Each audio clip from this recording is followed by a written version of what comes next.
পালিয়ে যাওয়া সাবেক প্রধানমন্ত্রী শেখ হাসিনা এখনও বাংলাদেশের প্রধানমন্ত্রী বলে ডোনাল্ড ট্রাম্পের নামে ছড়িয়ে পড়া বক্তব্যটি সঠিক নয়।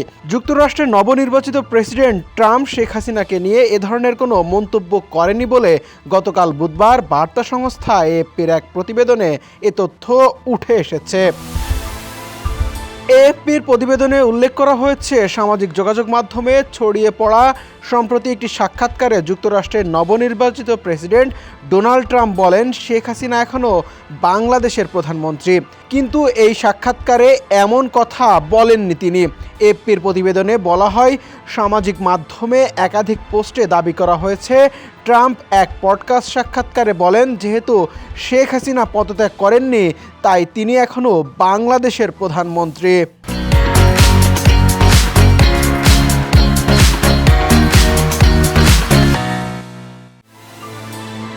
ফেসবুকের বাংলা ভাষায় লেখা একটি পোস্টের কথা উল্লেখ করা হয়েছে এএফপির প্রতিবেদনে।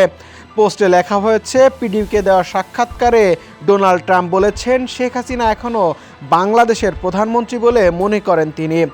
বাংলাদেশ সরকারের অবৈধ দখলদারদের উদ্দেশ্যে ট্রাম্প বলেন, যারা বলছেন শেখ হাসিনা পালিয়ে গেছেন তারা আমাকে পদত্যাগপত্রটি দেখান। ফেসবুকের ওই পোস্টে একটি ভিডিও জুড়ে দেওয়া হয়। ছবিতে দেখা যাচ্ছে পিডিবি পডকাস্টের উপস্থাপক প্যাট্রিক বেট ডেভিডের সঙ্গে বসে আলাপচারিতা করছেন ট্রাম্প। ছবির উপর বাংলায় লেখা, আমি মনে করি হাসিনা এখনও বাংলাদেশের প্রধানমন্ত্রী। একই ধরনের দাবি করা হয়েছে ফেসবুকের আরও অনেক পোস্টে।